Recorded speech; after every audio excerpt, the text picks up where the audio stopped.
시편 49편 20절 제가 봉독합니다. 존귀에 처하나 깨닫지 못하는 사람은 멸망하는 짐승 같도다. 아멘. 49편은 좀 더 새로운 주제가 우리에게 소개가 됩니다. 마지막 결론에 이렇게 사람은 멸망하는 짐승 같도다. 아주 무거운 주제, 결국 죄에 대한 이러한 아주 중요한 주제가 시편 49편은 우리에게 또 귀하게 소개가 되고 있는 것을 보게 됩니다. 죄론, 우리가 인간론이라고도 하는 인간의 죄는 무엇인가? 죄의 정의, 또 도대체 죄는 어떻게 또 우리에게 전달되는가? 또 죄의 종류는 무엇인가? 또 그 죄의 결과란 무엇인가? 이런 죄에 대해서 성경이 가르치는 많은 내용들이 있습니다. 정리를 해보게 되면은요, 앞으로 우리가 55장까지 이 시편에서 소개하는 죄론, 죄에 대한 이 많은 내용들을 우리가 배우게 될 겁니다. 죄의 정의, 요한일서 3장에도 소개되고 소유리문답 14문에도 소개되는 죄는 불순종, 불법이다 라고 하는 이러한 정의, 하나님의 말씀을 어기는 것. 그로 인하여 아담과 그 모든 인류는 하나님 앞에 범죄하여 원죄, 죄가 발생이 됐습니다. 죄의 종류를 원죄, 또 자범죄, 그 원죄 때문에 실제로 우리가 생활 속에서 미워하고 시기질투하고 살인하고 싸우고 폭력을 행사하는 실제 죄의 열매들이 발생합니다. 원죄는 근원적인 죄의 본질이고 열매로 나타나는 자범죄, 생활죄, 원죄와 생활죄. 원죄 안에는 하나님 앞에 정죄와 저주를 받는, 그래야 우리가 영원히 지옥에서 벌을 받아야 되는 죄의 책임이 발생이 됐습니다. 그래서 원죄 안에는 죄책. 그러다 보니까 실제로 인간은 더럽고 악하고 부패한 자가 되었어요. 그래서 부패. 원죄는 두 개로 구성되어 있습니다. 죄책, 죄의 책임과 부패. 이 원죄가 제일 무서운 겁니다. 하나님 앞에 정죄받는 죄의 책임, 그 결과인 부패와 더러움. 이것이 원죄의 핵심입니다. 그래서 죄책이란 하나님 앞에 저주와 정죄를 받아 형벌을 받는 것이에요. 부패란 그 정죄 때문에 인간은 하나님을 찾지도 못하고 하나님께 가까이 가지도 못하고 하나님과 교제도 나누지 못하는 아주 더럽고 부패한 무능력과 부패한 상태를 말합니다. 그 죄의 결과로 인하여 하나님이 처음 우리에게 주셨던, 인간에게 주셨던 의로움을 잃어버렸습니다. 의로움이 이루어지자 하나님과 멀어졌습니다. 하나님과 원수가 되어지는 관계가 발생이 되었습니다. 하나님과 원수가 되어지다 보니까 우리 인생의 모든 삶이 비참해졌습니다. 그리고 죽음 이후에 영원한 지옥의 형벌이 준비되어 있습니다. 신구약 성경 전체에서, 사도신경에서, 성경에서 우리에게 가르치는 죄는 바로 이런 겁니다. 죄란 무엇인가? 죄의 정의, 그리고 죄의 종류, 그리고 원죄에 대해서, 그 다음에 또 그 원죄 안에 죄책과 부패에 대해서 그건 무엇인가, 그리고 그 죄의 결과에 대해서, 이 정도가 간략하게 성경이 가르치는, 신구약 전체가 가르치는 바로 죄의 본질이요 죄의 핵심입니다. 이 죄가 정확하게 가르쳐져야 구원이 무엇인지가 우리에게 또 깨닫게 되어지는 것입니다. 오늘 한국교회는 더 이상 죄를 설교하지 않는 시대가 되었습니다. 이렇게 깨닫지 못하는 사람은 멸망하는 짐승 같도다 라고 이렇게 성경 그 자체만을 읽었는데도 왠지 굉장히 듣기 불편한, 거북스러운, 짐승 같도다 이런 표현을 쓰고 있는 거예요. 어리석은 인간, 무지한 인간, 예수님을 제대로 알지 못하는 인간은 짐승과 같은, 짐승보다 더 참혹한 인간이다 라는 이런 엄청난 메시지가 쏟아집니다. 오늘 현대인들은 이런 거친 말을 듣기 싫어합니다. 교인들도 듣기 싫어합니다. 복 받는다, 부자 된다, 건강해진다, 잘 먹고 잘 살 수 있다, 사업 성공할 수 있다, 이런 이야기들만 듣고 싶어 합니다. 그래서 과거에는 죄, 지옥, 형벌, 심판, 이런 거친 단어들이 목회자의 설교를 통하여 얼마든지 소개가 됐고, 그런 설교를 들을 때마다 성도들이 가슴을 붙잡고 아멘으로 눈물을 흘리며 자신의 죄를 회개하고 그 무서운 죄로부터 우리를 구원하여 주신 그리스도의 구원의 위대함에 감격스러워 또 한 번 울고, 이게 기독교예요. 그런데 오늘날은 이런 거친 단어들을 전부 다 설교에서 빼고 성도들도 듣기 불편해하고 죄라고 하지 아니하고 상처받았다 이렇게 얘기를 해요. 마음의 상처다 이렇게 표현합니다. 그 요즘에는 무슨 내적 치유, 마음의 상처의 치료, 뭐 이런 집회들 많이 합니다. 내적 치유 집회하면 거의 다 이거 심리학입니다. 그렇기 때문에 죄를 설교하지 않는 오늘 한국교회 참으로 심각합니다. 마음의 상처만 이렇게 어루만져주고 마음의 그런 불편함만 그저 쓰다듬어주는 심리학적인 그런 위로만 하는,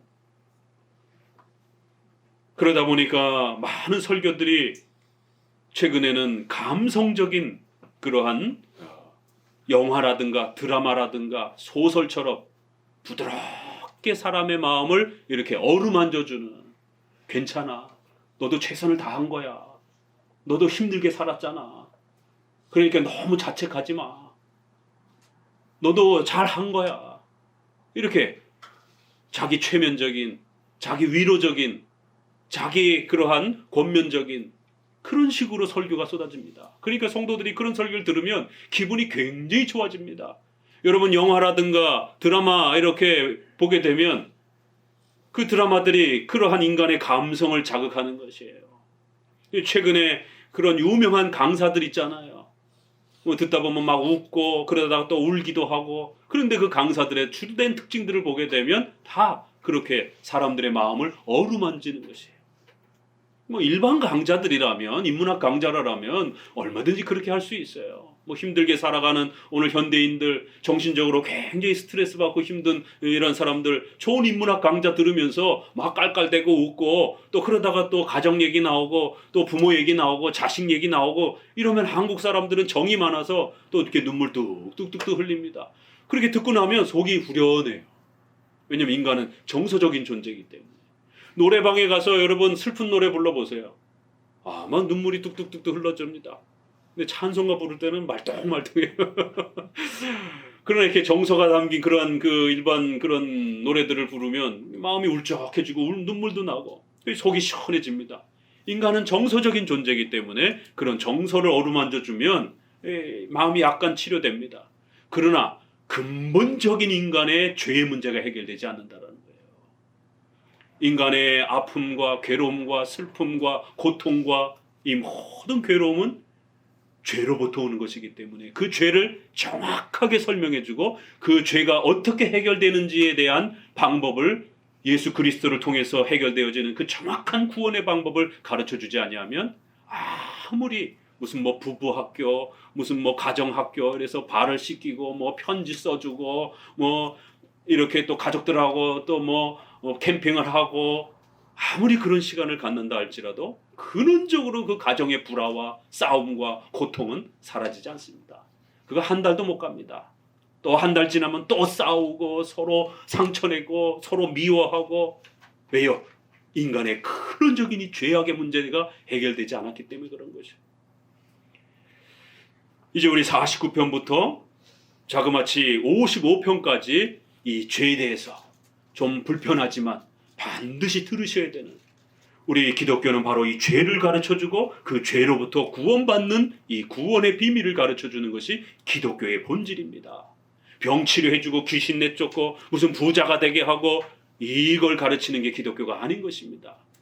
인간이 왜 죄인인지를 가르쳐주고 그 죄가 무엇인지, 왜 내가 아무 짓도 안 했는데 왜 내가 하나님으로부터 그런 정죄와 지옥의 형벌을 받아야 되는지, 이런 죄를 가르쳐주고 왜 우리 인생은 이렇게 비참한지, 왜 우리 가정은 이렇게 어려움을 겪는지, 이러한 모든 근원적인 문제는 바로 죄로부터 온다라는 것. 그리고 우리가 숨을 거두고 나면 죽음 이후에 예수님을 믿지 않고 죽게 되면 영원한 지옥의 형벌이, 무시무시한 지옥의 형벌이 준비되어 있다라고 하는 바로 지옥을, 최후 심판을 가르쳐 주는 것. 그리고 여기로부터 그 정죄를 해결받고 그 지옥의 형벌로부터 벗어나고 구원을 받는 것을 가르쳐 주는 게 바로 기독교 구원인 것입니다.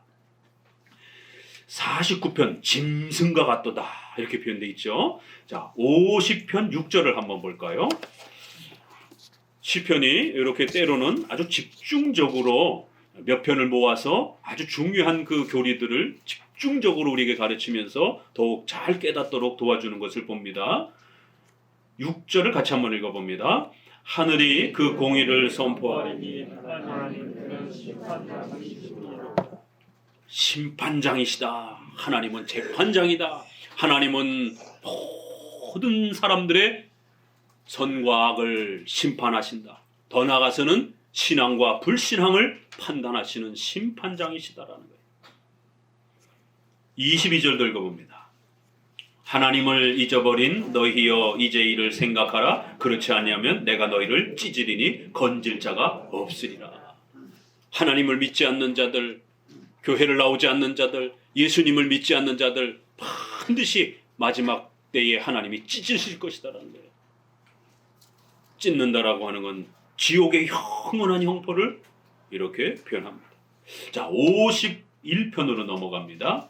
구약에서 가장 유명한 참회록, 어거스틴의 참회록이 유명하지만 구약에서 다윗의 이 참회록이 아주 유명한, 자신의 사랑하는 부하의 아내를 그렇게 강제로 빼앗아서 임신을 시키는, 그 벌로 그 임신한 아이가 죽는 이런 참혹한 범죄를 구약의 다윗 왕이 행하게 됩니다.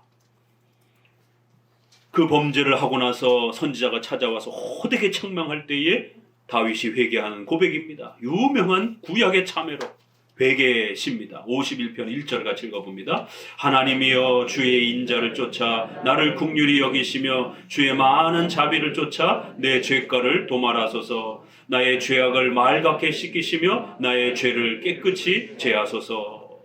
다윗의 관심은 부자가 되는 게 아니에요. 다윗의 관심은 전 영토를 넓히는 게 아닙니다. 하나님 앞에 범죄한, 하나님 앞에 잘못한 이 죄가를 용서받는 것, 이 죄의 문제를 용서받고 해결받는 게 가장 중요한 인간의 근본적인 목적이다라고 이렇게 고백을 합니다. 내 죄가를 없애주옵소서. 죄를 용서받는 것, 이것이 가장 중요한 인생의 우선적 인생의 문제라는 겁니다. 52편 1절을 또 읽어봅니다. 이렇게 계속 연속이 됩니다. 52편 1절 같이 읽어봅니다. 강포한 자여 내가 어찌하여 악한 계획을 스스로 자랑하는고 하나님의 인자하심은 항상 있도다. 5절 그런즉 하나님이 영영이 너를 멸하시며 너를 취하여 내 장막에서 뽑아내며 생존하시는 땅에서 내 뿌리를 빼시리로다. 여기는 좀 더 많은 악행들이 소개가 됩니다. 이런 생활 속에서 벌어지는 많은 악행들. 강포한 자여 너가 악한 계획들을 이렇게 스스로 자랑하고 그렇게 악을 행하느냐. 내 장막에서 하나님이 너를 뽑아내실 것이다라는 거예요. 53편 1절로 가봅니다. 거의 이렇게 시편은 첫 절이라든가 마지막 절에 이렇게 결론이 있기 때문에 그걸 잘 이렇게 살피시면서 읽으면 도움이 됩니다. 53편 1절 같이 읽습니다. 어리석은 자는 그 마음에 이르기를 하나님이 없다 하도다. 저희는 부패하여 가증한 악을 행하며 선을 행하는 자가 없도다. 원죄에 두 가지가 있다 그랬죠. 원죄, 오리지널 죄. 바로 원죄라는 말은 아담이 처음으로 하나님 앞에 범죄한 죄예요. 그래서 죄가 시작이 된 겁니다. 오리지널 죄 이런 뜻이에요.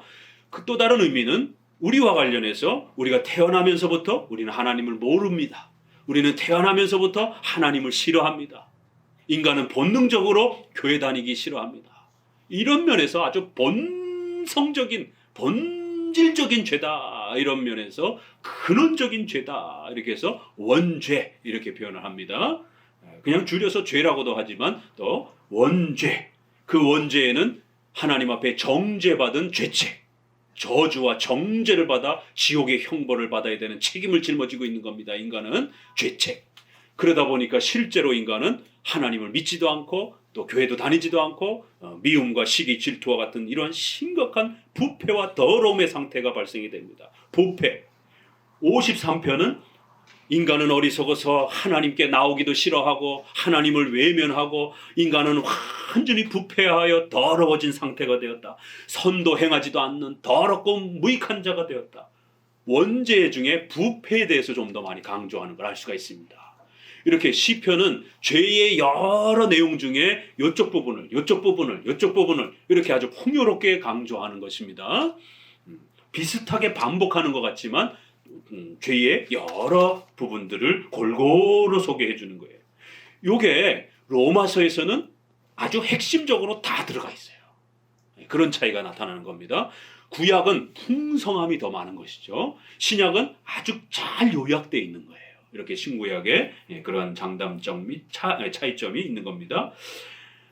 54편 7절 읽어봅니다. 54편 7절 같이 읽습니다. 대저 주께서 모든 환난에서 나를 건지시고 내 원수가 보응받는 것으로 나로 목독해 하셨나이다. 원수가 벌 받는 것을 제발 보게 해 주옵소서. 하나님의 심판.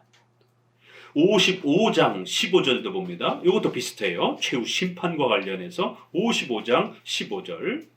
사망이 호련히 저에게 임하며 산채로 음부에 내려갈지어다. 이는 악독이 저희 거처에 있고 저희 가운데 있음이라. 산채로 지옥에 빠져서 영원히 벌받을 것이다라는 거예요. 그래야 악인들이 비록 잠깐은 부자가 되고 더 권력을 누리며 떵떵거리며 살아가는 것 같지만 마지막 순간에 하나님의 때에 반드시 원수들이 벌을 받는 이 때가 올 거고 산채로 지옥의 불에 떨어지는 이런 무시무시한 심판에 그들은 이제 빠질 것이다라고 하는 54편, 55편은 이 지옥의 형벌이 얼마나 무서운 것인지에 대한 최후 심판의 이러한 장면들이 굉장히 또 이렇게 멋있게 소개가 됩니다. 자, 49편부터 55편에 이르기까지 상당히 많은 6장에 걸쳐서 죄가 무엇인가, 원죄란 무엇인가, 왜 그 원죄를 우리 후손들이 물려받았는가, 그럼 이 죄의 또 종류가 어떤 게 있는가, 그 죄의 결과는 얼마나 심각하고 무서운 것인가, 이런 부분들을 죄와 관련해서 아주 낱낱이 여러 내용들을 소개합니다. 비록 이 죄에 대한 설교는 설교하는 목회자도 힘들고 듣는 성도도 힘듭니다. 그러나 아직 예수님을 믿지 않는 분이 계시다라면 반드시 이 죄에 대한 설교를 통해서 내가 왜 죄인인지, 죄를 회개하지 않았을 때에, 예수님을 믿지 않았을 때에 얼마나 무서운 지옥의 심판이 준비되어 있는지를 깨달으시고 속히 회개하고 예수님을 믿는 그런 구원의 역사가 있기를 소망합니다. 또 우리 성도들은 우리가 어떠한 죄에서 어떠한 벌로부터 구원받았는지에 대해서 이 죄를 다시 한번 배움으로 우리가 구원받은 것에 대한 그 어마어마한 위대함들을 다시 간직하는 시간이 되셔야 됩니다. 또 그리고 우리 성도들에게는 여전히 예수님을 믿고 난 이후에도 육체의 연약함 때문에 우리 죄의 이러한 본성이 육체를 통하여 또 유혹을 받기 때문에 최후 심판과 부활의 때가 아직 오지 않았기 때문에 여전히 거룩함의 문제에 있어서 우리는 또 잘못을 범하고 죄를 범하는 성화와 관련된 죄를 또 우리 성도들은 범하는 것입니다. 그래서 또 이런 죄에 대한 설교를 통하여 성화 부분에서 우리 신자들은 더 거룩해져 갈 수 있도록 죄의 유혹과 죄의 그 싸움이 얼마나 필요하고 중요한지를 다시 한번 또 배워가는 시간 되시기를 주의 말씀으로 권면을 드립니다. 자, 1절부터 함께 읽어봅니다. 49편 1절 읽어봅니다. 시작. 만민들아 이를 들으라.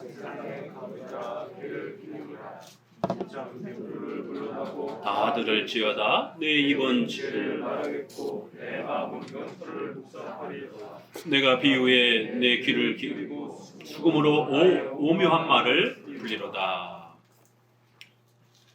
1절부터 4절까지는 어떤 내용이죠? 성경에 대한 가르침이 소개가 됩니다. 49편은 고라 자손의 시 이렇게 되어서 고라 자손이 작성해 것인가 아니면 다윗이 작성한 것을 고라 자손이 노래한 것인가 이런 여러 해석이 있습니다. 뭐 둘 다 가능한 거예요. 시편의 저자가 하나님 앞에 영감, 성령의 인도하심을 받아서 하나님의 뜻을 이제 후손들에게 전달하겠다라는 거예요.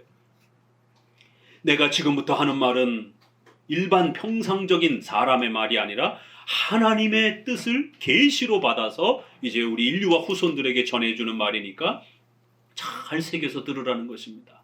이렇게 선지자들의 말은 하나님의 말씀으로서의 권위와 위엄이 있다라는 겁니다. 가볍게 흘려들어서는 안 된다라는 겁니다. 그 선지자들의 말이 오늘 우리에게 성경으로 이렇게 기록이 되어 있는 것입니다.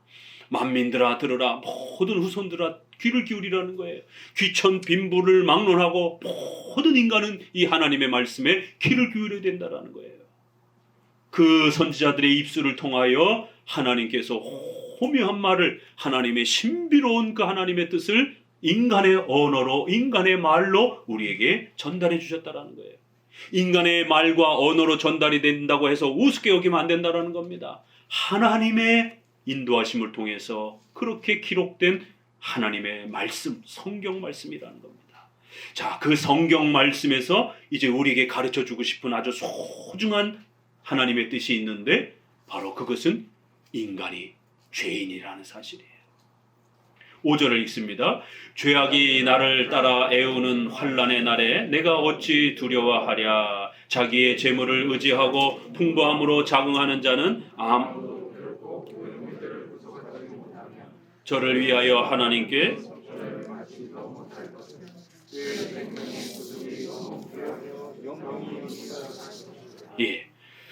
우리가 성경을 정확하게 읽어야 되는 것이 일단 문법적, 글자로 정확하게 읽어야 됩니다. 그래서 개역 한글을 우리가 공적인 예배의 성경으로 사용하지만 조금 더 집에서 개역 개정판을 또 비교하면서 보시고 조금 더 어려우시면 현대인의 성경 이렇게 세 가지를 놓고 보세요. 그래서 현대인의 성경은 아주 쉽게 되어 있으니까. 그리고 우리 젊은 우리 청년들은 반드시 NIV라든가 또 킹제임스 버전 이런 부분들을 또 이렇게 개역 한글과 NIV가 같이 이렇게 되어 있는 것을 읽으면 더 좋아요.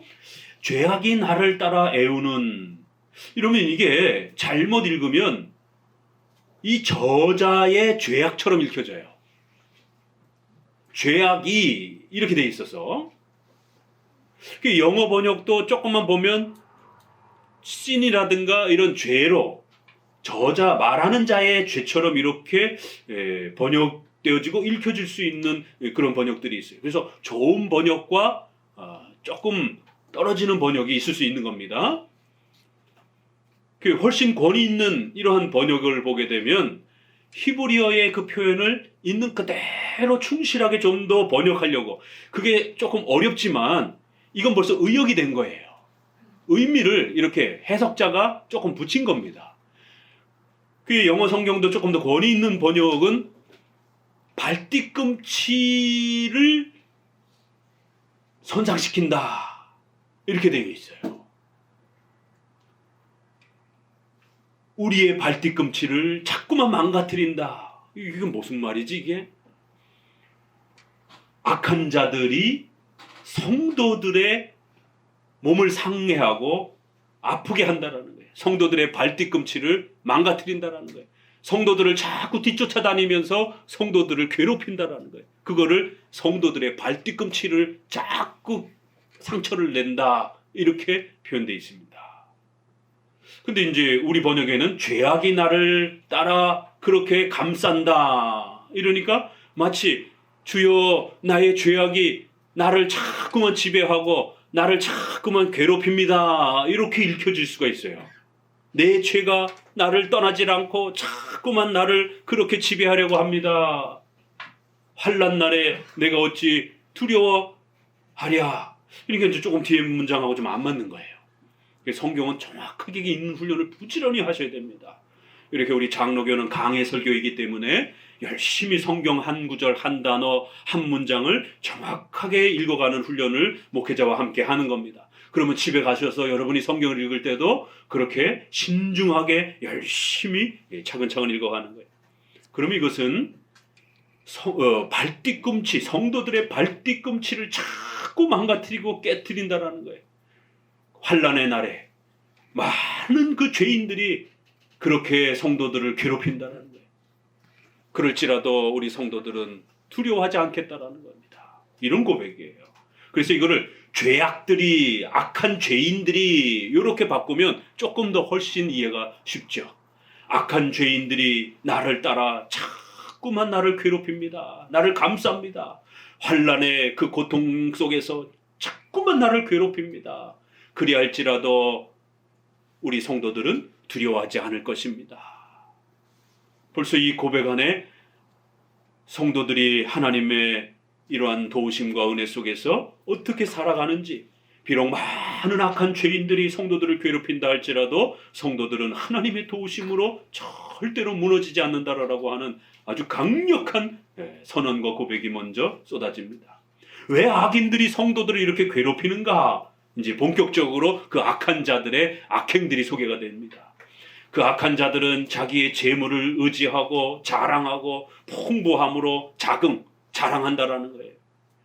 우리가 이렇게 돈을 많이 벌었다라는 거, 부자가 됐다라는 거, 세상에 성공했다라는 거. 너네는 맨날 뭐 주일날 가서 예배나 드리고 그렇게 무슨 성경 공부나 하는데 그럴 시간 있으면 주일날 가서 장사나 하고 더 열심히 술 대접하고 성공하려고 그렇게 살아야지. 무슨 이렇게 주일날 예배 드린다라고 그러면서 의롭게 살아간다라고 그러면서 거짓말 안 하고 어떻게 사업을 할 수가 있어? 아부 안 하고 어떻게 승진할 수가 있어? 뇌물 안 받고 어떻게 부자가 될 수가 있어? 이러면서 기독교인들을 깔보는 거예요. 그러니까 너도 뇌물 받아. 너도 남을 막 짓밟아.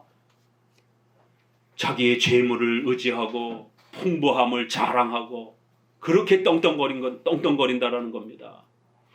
오늘 그 악행과 관련해서 수단과 방법을 가리지 않고 인간은 돈을 그렇게 벌려고 하는 인간의 이 돈 욕심이 얼마나 하늘 끝까지 치솟는지 돈과 관련해서 인간의 그 죄악성을 더 자세히 설명을 합니다. 어디를 보시느냐면 조금 더 내려가셔서 9절 또 봅시다.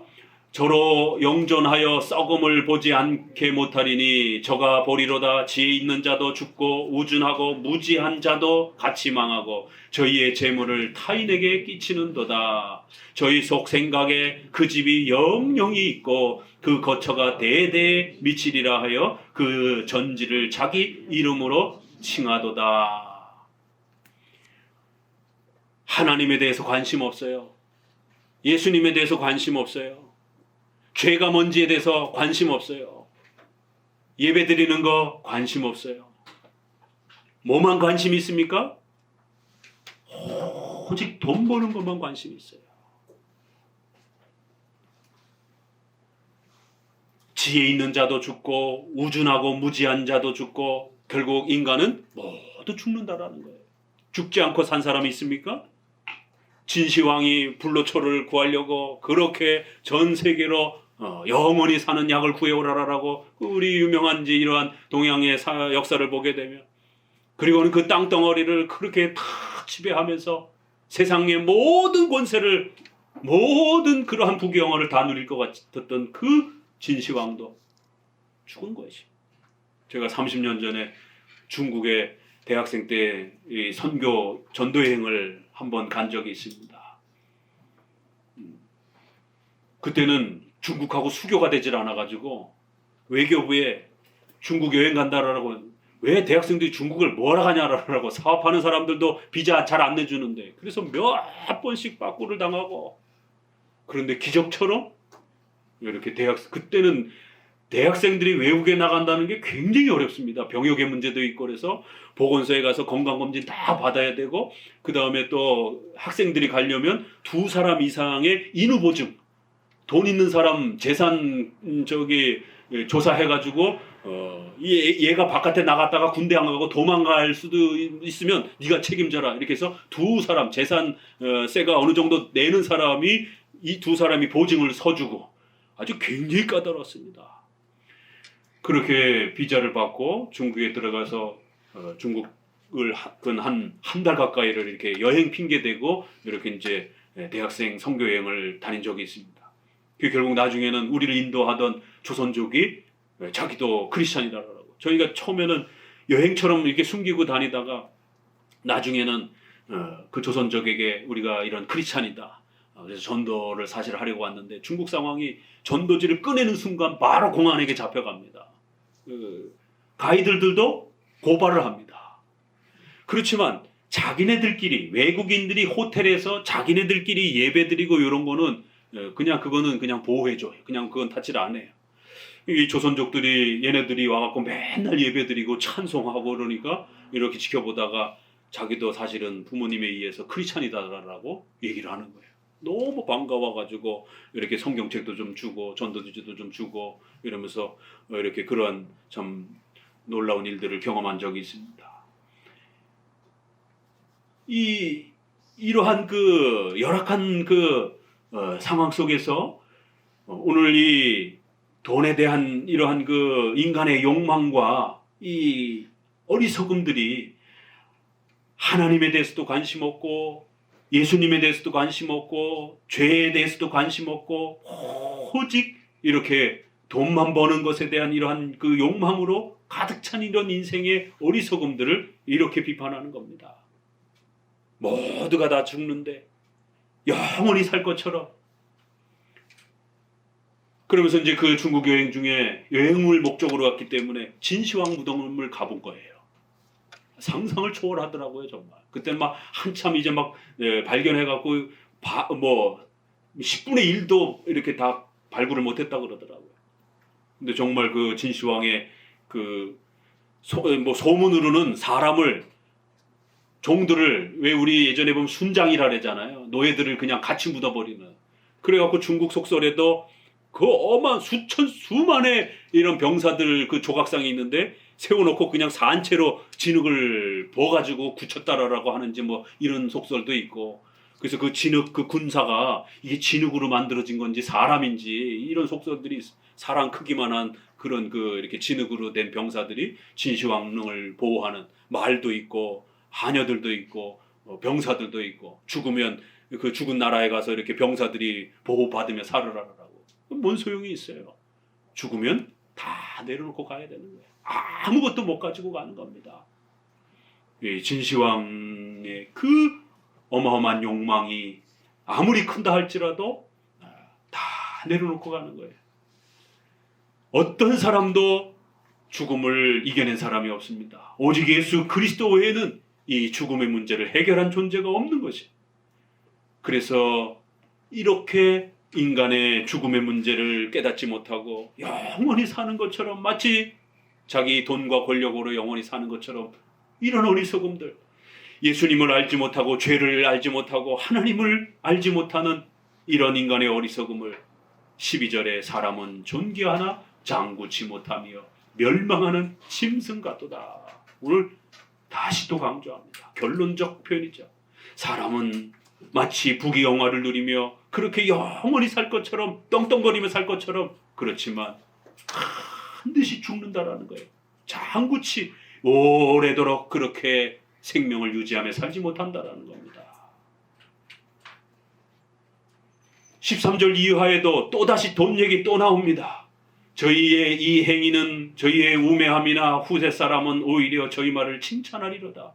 부귀영화를 떵떵거리면서 살았던 그들의 행위는 저들의 우매함인데 후세 사람들도 그걸 또 본받아가지고 마치 그게 대단한 것처럼 또 후손들도 그렇게 부귀영화를 쫓아 살면서 하나님 관심 없고 예수님 관심 없고 죄와 죽음에 대해서 관심 없고 오로지 성공과 부귀영화에만 관심 있고 그걸 최고로 칭찬하면서 그렇게 살더라는 거예요.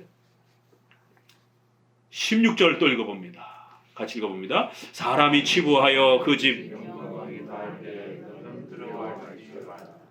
저가 죽음에 가져가는 것이 없고 그 영광이 저를 따라 내려가지 못함이로다.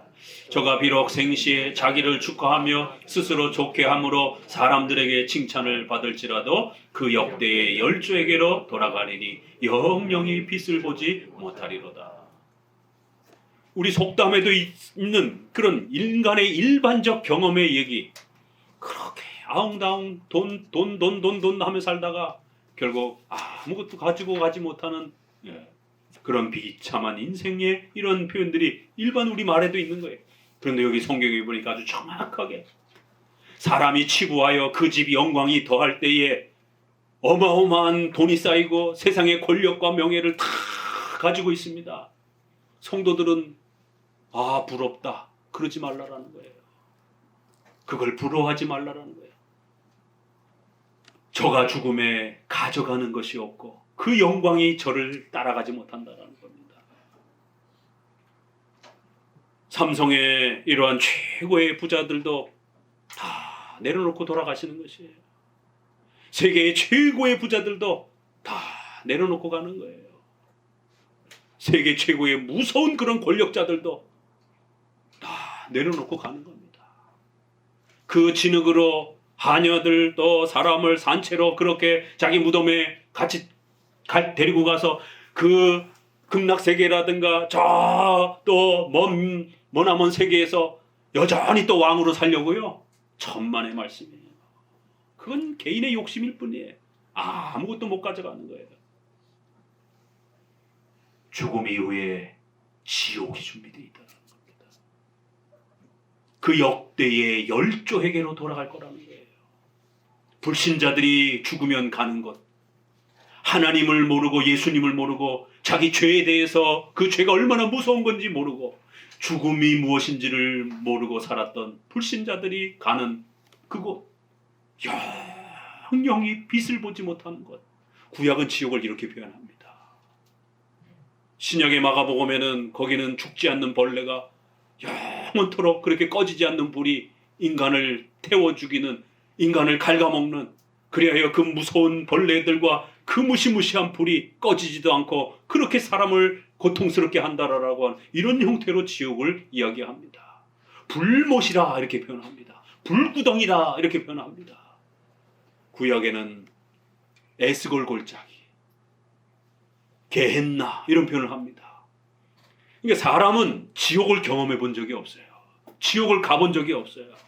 요즘에 무슨 천국과 지옥 환상 속에서 갔다 와갔다라고 하는 이런 간증들, 이거 전부 다 가짜입니다. 이거 벌써 한국 교회사 속에 이단으로 몇 번씩 정죄당했는데도 또 최근에 이러한 코로나 시대에 이러한 또 세계적 전쟁의 또 이런 위기 때에 자꾸만 사람들한테 또 그런 공포를 조장하면서 지옥을 갔다 왔다 이러면서 지옥에 가니까 누구는 거기도 있더라, 누구도 있더라 막 이러면서 공포를 조장하고, 그리고 지옥에 가니까 첫째 관문, 둘째 관문, 셋째 관문, 그거는요 불교의 지옥관입니다. 그래서 부모를 폭행하고 부모를 학대한 죄는 가장 무시무시한 죄여서 저 마지막 7관문인가 8관문에 유교와 불교가 혼합이 되면서 우리나라의 샤머니즘적인 그러한 그 지옥 개념이 있습니다. 그걸 가장 잘 다룬 영화가 신과 함께, 최근에 몇 년 전에 나온 신과 함께, 거기에 보게 되면 이렇게 남을 괴롭힌 사람, 그러면은 또 무슨 큰 맷돌이 계속 자기를 쫓아오는데 도망다니고 이렇게 올라가는데 또 거기서 또 이렇게 떨어지고, 이런 순서별로 이렇게 쭉 되어 있고, 마지막 결국 부모를 학대한 이런 죄는 이제 최고 마지막 부분에 그 지옥 이름들이 있어요. 그건 성경적이지 않습니다. 그 샤머니즘적인 불교와 혼합된 그런 형태예요. 그런데 지옥 갔다 왔다고 그러면서 첫째 관문, 둘째 관문, 셋째 관문 이러면서 지옥을 설명합니다. 성경 그 어디에도 그렇게 지옥을 상세히 설명하지 않습니다. 그저 지옥은 아주 무시무시한 곳이다라고만 소개해요.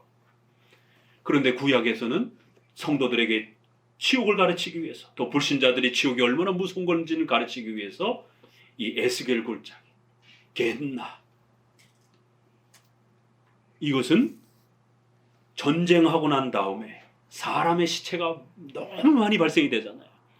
이 시체를 묻기도 어려운 거예요. 요즘에 러시아 그 전쟁 보면, 우크라이나 전쟁 보게 되면 사람들이 너무 많이 죽으니까 그걸 한꺼번에 막 이렇게 묻지 않습니까? 나중에는요 묻을 사람도 없는 거예요. 사람들이 너무 많이 죽어나가니까. 그래서 그냥 한쪽 골짜기에다가 그냥 갖다 이렇게 버리는 거예요. 그러면 그 시체가 수만의 그 시체들이 한 군데 쌓이다 보니까 거기서 나오는 시체 썩는 물, 또 냄새, 이 부패, 이런 게 막 그 주변 지역으로는 아주 막 그 주변으로는 진동을 하는 거예요. 그러니까 사람들이 그 근처는 아주 쳐다도 못 보고 가지도 못하고, 아마 지옥이 있으면 이럴 것이다 라고 이렇게 얘기를 하는 거예요. 그래서 선지자들도 그런 시체를 이렇게 모아두고 시체를 이렇게 썩히는 이런 장소를 주로 하나님의 마지막 심판 때의 지옥의 모습으로 그렇게 끌어다가 이렇게 소개를 하기도 합니다. 무덤이다 라고 이렇게 표현하기도 하고, 우리 번역은 무덤이다 이렇게 표현을 하고, 음부다 이렇게 표현을 하기도 하는 거예요. 음부, 이게 우리 옛날 한문으로는 지옥을 음부로 이렇게 표현을 합니다. 이게 이제 좀 인간의 신체 표현하고도 이렇게 용어가 발음이 비슷하다 보니까 지금은 좀 잘 안 씁니다. 그래서 지금은 그냥 지옥 이렇게 표현합니다. 우리 사도신경에서도 음부에 내려가시고 이렇게 예전에는 많이 번역해서 썼는데, 지금은 지옥에 내려가시고가 우리 현대 사람들의 이 단어에 좀 더 익숙합니다. 옛날 번역이기 때문에 음부, 또 무덤, 지옥, 또 최근 번역 성경들을 보게 되면 이걸 어떻게 번역하기가 어렵다 보니까 그냥 히브리 말로 스올 이렇게 그냥 번역을 해놔 버렸어요. 그냥 히브리 발음 소리 나는 대로 스올, 다 같은 표현입니다. 비슷한 표현들이에요. 그런데 여기에는 아주 놀라운 표현이 있습니다. 지옥을 어떻게 표현했냐면 영원히 빛이 없는 곳이다. 어둠만 존재하는 곳이다라는 거예요. 빛이 없으면 인간이 어떻게 살아가겠습니까? 어둠만 존재하는. 근데 그 어둠이 잠깐이 아니라는 거예요. 영원히 어둠 속에서 그렇게 고통받으면서 살아야 되는 것을 지옥으로 소개합니다. 죽으면 가져가는 것이 없다라는 거. 절대로 부귀영화 가져가지 못한다라는 겁니다. 그렇기 때문에 인간은 죽음에 대해서 생각하고, 또 왜 인간이 이렇게 비참한 삶을 살아야 되는지, 고통스럽게 살아야 되는지에 대한 이 인간의 죄의 문제에 대해서 고민하셔야 되는 겁니다. 그리고는 물으셔야 되는 거예요. 목사님에게 물어야 되고, 또 교회 다니는 성도들에게 왜 인간은 이렇게 비참한가? 죄는 과연 무엇인가? 그럼 이러한 죄로부터 어떻게 우리가 벗어날 수 있는가? 예수님은 누구신가? 하나님은 누구신가? 물어야 되는 것입니다. 이러한 것에 대한 지식이 없는 자들, 이러한 것에 대한 성경의 깨우침이 없는 자들은 존귀에 처하나 깨닫지 못하는 사람은 멸망하는 참혹한 짐승보다 못한 존재로 그렇게 한평생을 살게 될 것이다라는 겁니다. 이게 오늘 가르침의 결론이, 죄가 얼마나 무서운 것인지, 이 죄를 깨닫지 못하고 그 죄로부터 건짐을 받지 못하는 이러한 것을 깨닫지 못하는 인생이 얼마나 비참한, 짐승보다도 더 비참한. 짐승은 죽으면 썩어져서 없어지면 끝이잖아요. 그러나 사람은 육체는 썩어지지만 영혼은 불멸합니다. 영혼은 영원히 존재하는 거예요. 그 목사님이 어떻게 합니까? 죽어보셨습니까? 내가 천국과 지옥을 경험해봤어. 이러면 이제 그건 가짜가 되는 거예요. 저도 지옥과 천국을 경험해보지 못했습니다. 왜요? 그건 죽어야 경험하는 거기 때문에. 그러나 우리는 성경 바로 49편에 만민들아 세상의 거민들아 꼭 귀를 기울여 들으라는 거예요. 죽어야만 경험할 수 있는 거를 죽어서 경험하지 말고 살아서 깨달으라는 겁니다. 그걸 가르쳐주는 하나님의 말씀이 있으니 이 성경 말씀을 믿으면 된다라는 거예요. 그러면 천국도 믿을 수 있고 지옥이 얼마나 무서운 것인지도, 우리가 얼마나 그것이 참혹한 것인지를 우리가 믿을 수 있다라는 겁니다. 꼭 가봐야 믿을 수 있는 게 아니라는 거예요. 얼마든지 그 지옥의 무서움을 가르쳐주는 성경을 통해서 지옥이 얼마나 참혹하고 무서운 것인지를 우리는 충분히 믿을 수 있고, 이 지옥의 형벌로부터 영원히 정죄받아 하나님 앞에 범죄한 죄인으로서 우리는 그렇게 태어났고, 그렇게 지옥의 형벌의 책임을 짊어지고 곧 죽음 이후에 지옥의 심판을 받아야 되는 그런 자로 우리는 태어났다는 겁니다. 그렇기 때문에 인간의 이 원죄 안에는 책임, 벌을 받아야 되는 책임, 하나님 앞에 정죄받았기 때문에 지옥의 형벌의 책임이 있는 겁니다. 그거 내가 안 범죄했는데요? 상관없어요. 아담의 후손으로 태어나는 모든 인류의 후손은 태어나는 즉시 이 죄를 물려받는 겁니다. 그게 하나님의 법이라는 거예요. 아담이 범죄했고 그 범죄가 모든 후손들에게 전가, 내가 범죄한 건 아니지만 그렇게 범죄한 것으로 여기겠다라는 겁니다. 그렇게 인정하겠다라는 거예요. 아담과 똑같이 범죄한 것처럼 취급하겠다라는 거예요. 왜요? 하나님이 그렇게 법을 정하셨기 때문에. 하나님은 재판장이요 온 우주 만물의 주인이시기 때문에 처음 인류의 창조를 그렇게 정하신 것입니다. 창세기 2장 17절에 선악과를 만들고 아담과 하와에게 절대로 선악과를 먹지 말라. 이 선악과를 먹으면 하나님 앞에 저주와 정죄를 받고 영원히 지옥의 형벌을 받을 것이다.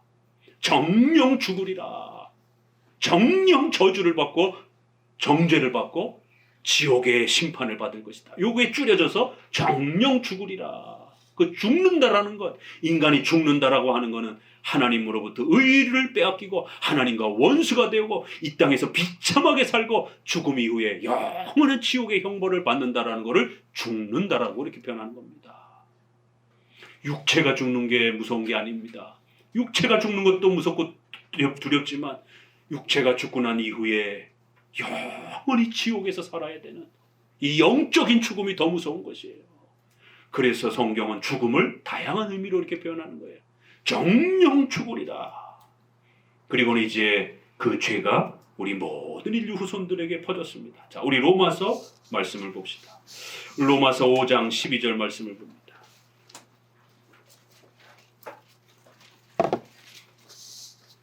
로마서 5장 12절. 바로 아담과 하와가 범죄한 그 죄가 그 아담과 하와로부터 태어나는 모든 후손들에게 그렇게 또 죄가 퍼져간다라는 겁니다. 12절 같이 읽어봅니다. 이러므로 한 사람으로 말미암아 죄가 세상에 들어오고 죄로 말미암아 사망이 왔나니 이와 같이 모든 사람이 죄를 지었으므로 사망이 모든 사람에게 이르렀느니라. 쭉 내려오셔 14절. 그러나 아담으로부터 모세까지 아담의 범죄와 같은 죄를 짓지 아니한 자들 위에도 사망이 왕노릇하였나니 아담은 오실자의 표상이니라. 한 사람 아담과 하와, 아담으로부터 불순종하여 그 죄가 시작이 됐고 원죄가 시작이 된 겁니다. 그 죄가 세상에 들어왔고 그리하여 인간은 사망의 지배를 받게 되는, 죄의 권세, 지옥의 권세의 지배를 받는 사망의 고통을 겪는다라는 거예요. 그리하여 이와 같이 모든 사람이, 인류의 모든 후손들이 태어나면서부터 이 죄 때문에 우리는 태어나면서부터 하나님을 싫어하고 예수님을 믿지 않는 겁니다. 아무리 전도해도 쉽게 교회를 나오려고 하지 않습니다. 이게 인간의 죄 때문에 그런 것이에요. 아담으로부터 모세까지 아담의 범죄와 동일하게 우리가 그 죄를 범하지 않았을지라도, 여러분 선악과 따먹지 않았어요. 저와 여러분이 선악과 따먹지 않았습니다. 그럼에도 불구하고 우리는 인간으로 태어나기 때문에 같은 죄를 짓지 아니한 자들 위에도 사망이 왕노릇하며 그들의 모든 생애를 지배하면서 지옥의 형벌을 받아야 되는 책임 아래에 인간은 그렇게 태어난다는 겁니다. 아담이 순종하면 그 복을 아담과 후손들이 전부 받을 수 있도록 그렇게 하나님이 약속을 하신 것입니다. 또 벌을, 불순종하면 벌을 받고 정죄받아 영원히 지옥의 형벌을 받아야 되는 것을 그렇게 하나님이 정하신 것입니다. 하나님은 창조주시기 때문에 얼마든지 법을 정할 수 있는 거예요. 그리고는 아담에게 그 모든 능력을 준 겁니다. 그런데 아담이 자신의 의지로 범죄하여 자기도 타락했고 모든 인류도 타락으로 그렇게 몰아가게 한 겁니다. 이게 성경에서 말하는 무시무시한 원죄입니다. 성경이 말하는 죄의 본질입니다. 도둑질하고 시기하고 질투하는 이 죄의 열매를 자꾸 강조하면 안 됩니다. 인간은 죄인이다라는 것, 원죄를 짊어지고 인간은 태어났다라는 것, 하나님을 싫어한다라는 것, 예수님을 싫어한다라는 것, 이게 죄의 본질이라는 거예요. 당신이 죄인임을 믿겠습니까? 왜 내가 죄인입니까? 싫어하죠, 사람들이. 나 착하게 살았는데, 나 거짓말도 안 하고, 나 살인도 안 하고 살았는데 왜 내가 죄인입니까? 이러면 이제 성도들이 전도하다가 할 말이 없어요. 우리가 전도할 때에 그 죄를 지적하는 건 그런 걸 말하는 게 아니라 바로 원죄, 인간이 태어나면서부터 본질적으로 아담의 범죄한 그 첫 범죄로 인하여 인류 모든 후손들이 하나님 앞에 저주와 정죄를 받아 지옥의 형벌을 받아야 되는 이 무시무시한 이 원죄, 바로 이거를 가르치는 겁니다. 그래서 인간을 죄인이다라고 말을 하는 것이에요. 이 죄를 이제 성경 갈라디아서 3장 10절은 이렇게 표현합니다. 한 번 더 읽어봅니다. 갈라디아서 3장 10절은 원죄와 관련해서 이렇게 표현합니다.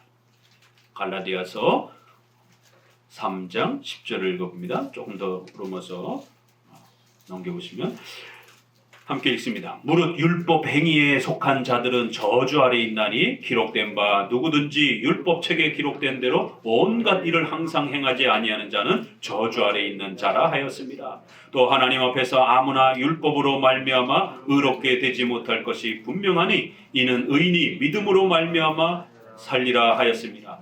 율법은 믿음에서 난 것이 아니라 이를 행하는 자는 그 가운데 살리라 하였느니라. 그리스도께서 우리를 위하여 저주를 받은 바 되사 율법의 저주에서 우리를 속량하셨으니 기록된 바 나무에 달린 자마다 저주 아래 있는 자라 하였습니다. 갈라디아서 3장 10절을 우리 인류가 어떤 상태에 처해 있다라고 계속 가르치죠? 반복되는 단어가 있죠? 저주라는 단어가 계속 반복이 되는 거예요. 아담과 그 모든 후손들은 아담이 범죄한 그 첫 번째의 선악과 명령을 범죄하고 결국 선악과의 열매를 따먹음으로 인하여 자신과 모든 인류가 저주 아래, 하나님의 정죄 아래, 선악과를 먹으면 정령 죽을 것이다, 너는 저주를 받을 것이다, 정죄를 받을 것이다, 영원한 지옥의 형벌을 받아야 된다라고 하는 하나님의 심판, 하나님의 정죄와 저주를 받은 겁니다. 범죄했기 때문에 범죄에 대한 책임이 발생이 된 거예요.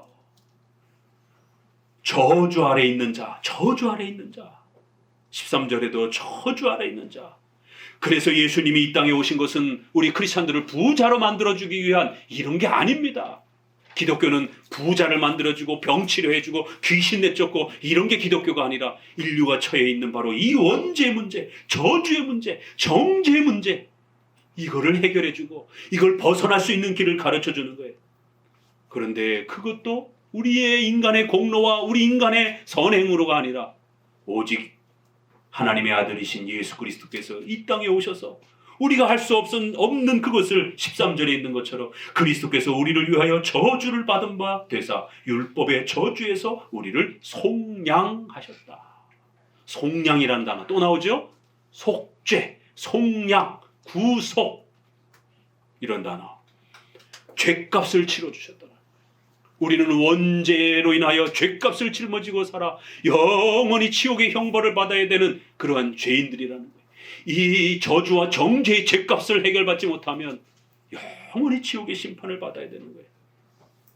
그런데 예수님께서 우리가 받아야 될 그 모든 죄값을, 저주를, 정죄를 우리 대신 십자가에 그렇게 못 박히심으로 우리의 죄값을 속량, 해결해 주셨다는 거예요. 죄값을 제거해 주셨다는 거예요.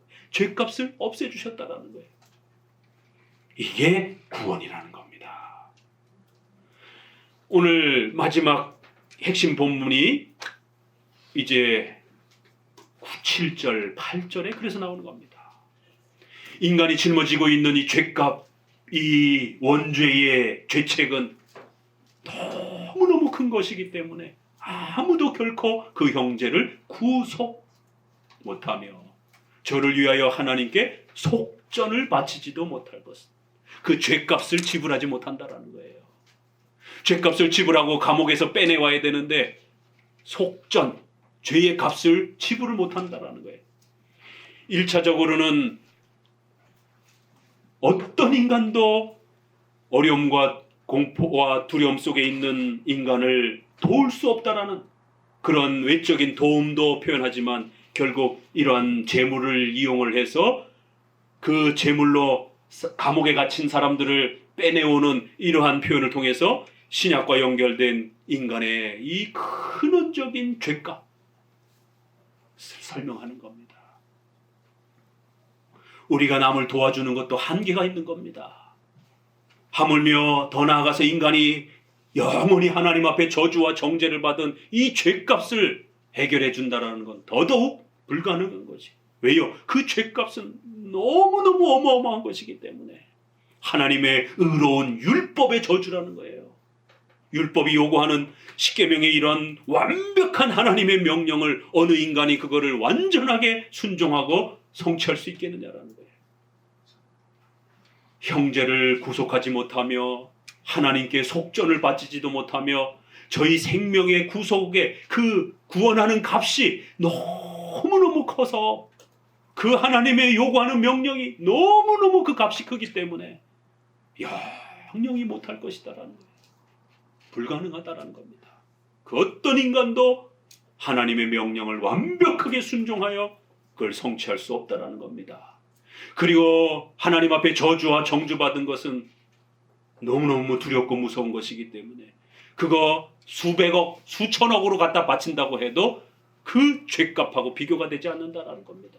하나님의 명령을 어긴 거기 때문에, 하나님 앞에 불순종한 거기 때문에 그거는 오직 그 죄값을 속전할 수 있는 것은 영원하신 하나님의 아들이신 예수 그리스도께서 이 땅에 오셔서 가장 완전하고 의로우신 분이 이 땅에 비참하게 낮아지셔서 우리 대신 율법에 순종하시면서 저주의 그러한 십자가의 죽음이라고 하는 바로 그 비참한 죽음을 통하여 온전히 자신을 희생제물로 그렇게 바치심으로 죄값이 해결되었다라고 말하는 겁니다. 그리하여 히브리서 9장 12절은 구약의 이러한 내용들을 요약하여 염소와 송아지의 피로 아니하고 오직 자기 피로 영원한 속죄를 이루사 단번에 성소에 들어가셨느니라. 염소와 황소의 피와 및 암송아지의 죄로 부정한 자에게 뿌려 그 육체를 정결케 하여 거룩해 하거든 하물며 영원하신 성령으로 말미암아 흠없는 자기를 하나님 앞에 드린 그리스도의 피가 어찌 너희 양심으로 죽은 행실에서 깨끗하게 하고 살아계신 하나님을 섬기게 못하겠느냐. 바로 구약의 그 수많은 제사들은 바로 이 죄값을 가르친 거라는 겁니다. 반드시 죄값을 지불해야 된다는 것. 그래서 짐승의 머리에 안수를 하고 그 죄값을 치르는 짐승의 그러한 제물, 짐승을 죽여서 제물로 바치는 이것을 통하여 인간이 죄값을 지불해야 된다는 것을, 그래야만 하나님 앞에 나올 수 있다는 것을 구약은 그렇게 가르친 겁니다. 그래야 속전, 속량, 구속, 죄값을 해결해야 된다라고 하는 이 기독교의 죄론, 구원론을 이렇게 가르친 겁니다. 오늘 49장 이제 죄에 대해서 가르치는 말씀을 잘 듣고 배우시면서 특별히 오늘은 원죄, 인간이 짊어진 이 죄값이라고 하는 아담의 범죄로 인하여 모든 후손들이 함께 짊어진 이 원죄, 원죄란 바로 죄책과 부패가 핵심입니다. 하나님 앞에 저주와 정죄받아 지옥의 형벌을 받아야 되는 죄의 책임을 무한히 짊어지고 있는 인간의 이 비참함을 원죄 또 죄값 이렇게 표현하는 거예요. 그래서 그 죄값을 해결해주고 그걸 속량해주고 그거를 속전 죄값을 바쳐주고 그들을 그 지옥의 형벌로부터 구해주는 것, 이것이 바로 기독교의 구원의 핵심이라는 사실을 49장부터 본격적으로 이제 우리에게 가르쳐가는 것입니다. 우리는 바로 그러한 지옥의 형벌로부터, 그런 무시무시한 죄값으로부터 우리는 그리스도의 피로 구원받은 것입니다. 이 영광스러운 구원의 은혜를 마음에 평생 간직하며 살아가는 우리 성도들 되시기를 주의 말씀으로 권면을 드립니다.